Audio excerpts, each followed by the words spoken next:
Bonjour, bienvenue sur Mobility TV. Ravi d'accueillir Julien Billon. Bonjour Julien, merci d'être avec nous, directeur général de 3A Data.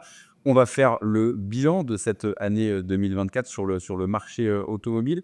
Julien, on doit peut-être commencer par le neuf, compliqué en termes de chiffres, mais malgré tout, si on va être positif, parce qu'on aime bien aussi être positif, en tout cas, on peut se dire que l'hybride, c'est un petit peu le carton de l'année 2024 sur le neuf. Ouais, l'hybride, le mille hybride associé, quand on prend les hybrides, on a en général donc les hybrides, le hybride. L'hybride léger et le vrai hybride entre guillemets, à la Toyota, que Renault fait, que de plus en Exactement, donc ça oui, c'est la très forte croissance du marché, dans un marché qui est au total plutôt déprimé, hein, avec un atterrissage en 2024, proche des 1 700 000 unités, donc c'est une mauvaise année, en fait. Mais dans cette mauvaise année faible en volume, on a ce phénomène des hybrides et globalement l'électrification, en fait, du marché, maintenant c'est 60 du marché, donc c'est plus 10 points par rapport à l'année dernière. quand on compte effectivement tout ce qui a, Les électriques. petite batterie. Exactement, les électriques, les hybrides, les mildes et les plug-in. C'est 60 du marché, donc c'est assez significatif.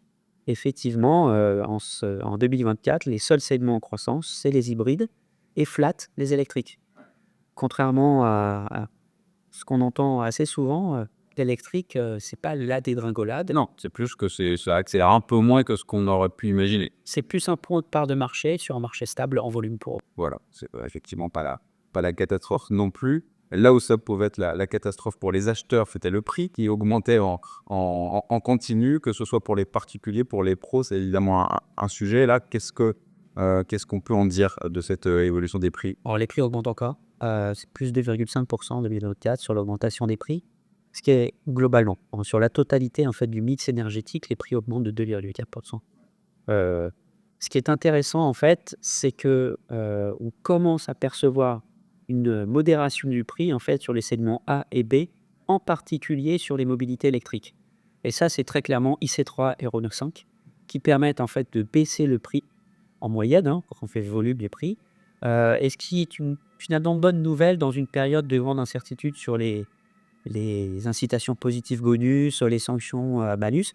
Ça permet quand même de se dire que des perspectives sont pas si négatives que ça sur les objectifs, 2025 parce que, 2025 c'est quand même café, hein.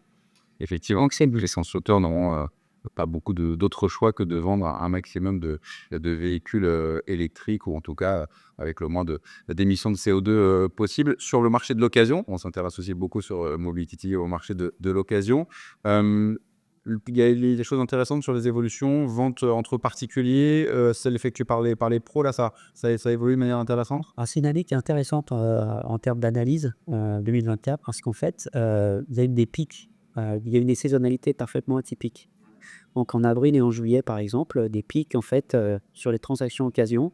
On ne connaît pas l'habitude et c'est ça qui a porté la croissance du marché en 2024.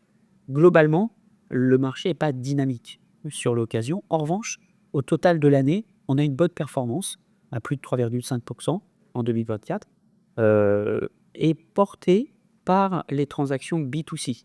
D'accord. Et à la fin de l'année 2024, en fait, on sent un certain tassement de la dynamique en fait, des professionnels, avec des stocks relativement bas, heu et donc des transactions C2C, donc entre particuliers cette fois, qui reprennent le relais. Donc c'est assez intéressant en fait de voir ce qui va se passer sur 2025. Bon après ça reste un marché qui est faible en volume, là aussi, parce qu'on est aux 5,7 millions, ce qui est pas beaucoup.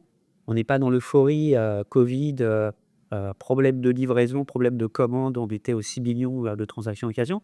Mais ça va être intéressant en fait de voir comment tout ça va évoluer avec les incitations qui sont mises en place, notamment sur le véhicule neuf. Est-ce que ça va fonctionner pour les segments A et B, pour les particuliers? Est-ce que ça va si ça ne fonctionne pas, est-ce qu'on a un report à nouveau sur l'occasion? Donc on attend de voir ça. Et le parfait, merci pour ce point complet sur l'année 2024. Et il y a beaucoup de choses à dire, on pourrait y passer des heures, mais en tout cas là, on voit les grandes lignes qui se dégagent et c'est forcément intéressant de constater ces évolutions. Merci à vous, Julien Billon, et à bientôt sur Mobility TV.